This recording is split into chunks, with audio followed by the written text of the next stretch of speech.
yung emergency signs na agad dapat dalhin ka na sa emergency room? Maliban yung sa yung pain na may nakadagan sa Opo. dibdib mo na parang napakabigat, Mhm. parang lipante. Ano po? Ibig sabihin, mabigat. And then 20 minutes na naglalast yan, emergency. Pupunta ka po sa emergency Yes, room. ma'am. Bukod po dun sa binanggit ko po kanina, usually pag nagkakaroon po ng nagpapawis ng malamig, Really? opo, Mhm. na nagko-cold sweats, ang tinatawag po namin. Mhm. Pangalawa or isa pa po is yung feeling na mahihimatay ka na, feeling of impending doom. Mhm. Actually, nasa libro yun. The Mhm. feeling of impending doom. Paano yun? Parang mahihimatay? Anong mararamdaman mo yun? Parang Magko-collapse ka? magko-collapse ka na, mag-out ka na, may mga Okay. ganon. So, may mga patients po na ganon ang presentasyon na pumupunta sa ER namin, nag-collapse daw, yung pala atake sa puso. Oh, I see. So, may mga ganon, ma'am. So, those are the things that you have to urgently bring the patient to the hospital. Okay. Parang ganon. How many hours dapat, ano yung timeline natin, Doc? Para madala siya? Immediately, ma'am. So, the Immediate. earliest possible. Kasi, kung atake nga po sa puso yan at yung klase ng atake sa puso na pwede nating i-save agad-agad, the shorter time na nagawa po yung mga kailangan pong gawin, the better. Kasi we can save the muscle. Okay. So again, Mm. emergency. Okay, Miss Jackie, balik ko sa inyo po. Thank you po. Thank you, Dr. Julian. No? Ano po yung mga treatment options no? Dito po sa Pilipinas? Kunyari, pag pinag-usapan natin, kunyari yung lifestyle, modification, yung maintenance medicines, ganyan. Kailangan po ba ng angioplasty or yung bypass surgery po?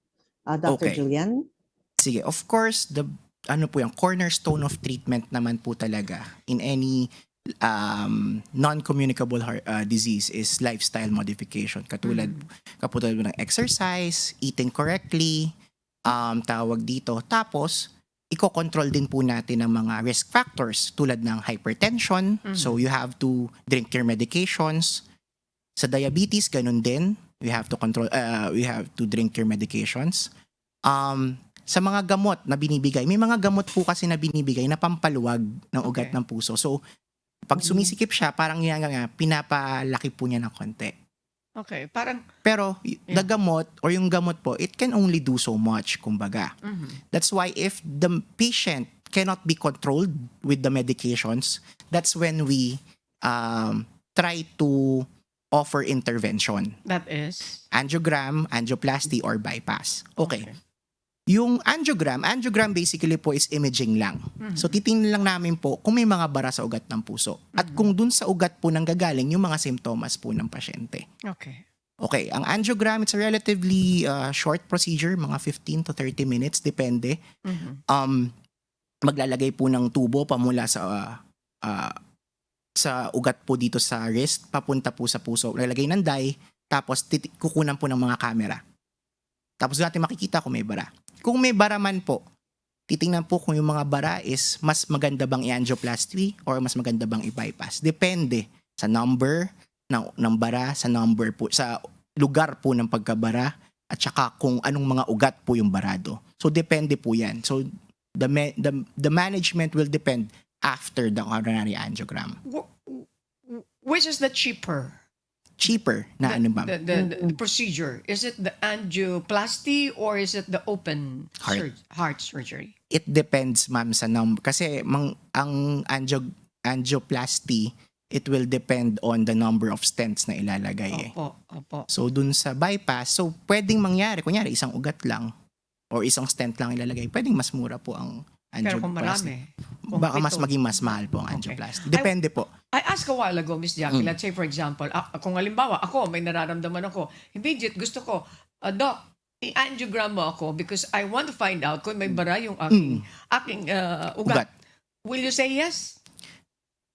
I will check you first, ma'am. Kumbaga, consult muna tayo and I will look at your risk factors talaga. So, ibig sabihin, hindi ka agad-agad magsasabi na Personally, I won't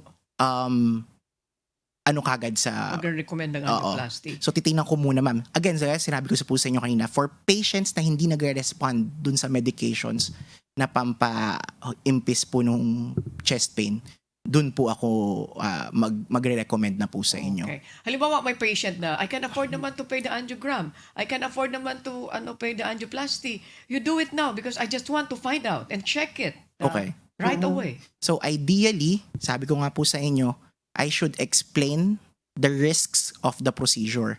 So kasi since it's a relatively invasive procedure, may mga risk involved po yan. Okay.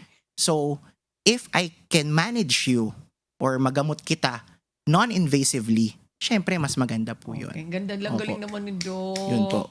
Ayan. So, magiging matapat lang siya. No, I cannot recommend you this time. Ito muna tayo. Thank you for that, Yes, ma'am. Doc. Ayan. Oh, sige. Miss Jackie, eto yung susunod na tanong ko kay Doc, Doc Julian. Mhm. Kailan dapat nagpapa-check up? Kailan dapat magpapa-check up? Sabi ko, yung cards namin, Yeah. we laid down it already. Yeah. We are senior. I am senior. Hindi ko alam kung classmate ko si Miss Jackie. Okay. Kailan kami dapat nagpapa-check up? Yung mga senior. At kahit na hindi senior. Go ahead. Okay. In patients po actually na may symptoms, of course, kailangan nyo na magpa-check up. Chest pain, may mga hingal, kailangan magpa-check up. Pero, in some cases, may mga, ano po tayo, mga wellness programs na we just do routine blood works, we do routine na blood chemistries. So, makikita natin po doon kung may mga risk factors kayo. At saka pag nagpakita kayo sa clinic, kasi we will interview you, we will extract some information from you na malalaman ba namin, oh, this patient is at risk for coronary artery disease. So, these are the things na kailangan namin i-request. Ito yung mga kailangan namin ipagawa. So, in some cases, kunyari in some hospitals po, we have heart packages. So, part na rin po siya ng wellness. So, we do 2D echo, stress test, tawag dito, and other tests po na pwede pong makita natin yung functional capacity ng heart. Functional capacity po, ibig sabihin is yung capability po ng heart na mag-work under pressure. So, kunyari, nagsusports ka. Siyempre, di ba nakita nyo, bumibilis kayo. Correct. So, may iba't ibang capacity po ang mga tao. At makikita po namin po yun with the different tests na available sa mga hospitals.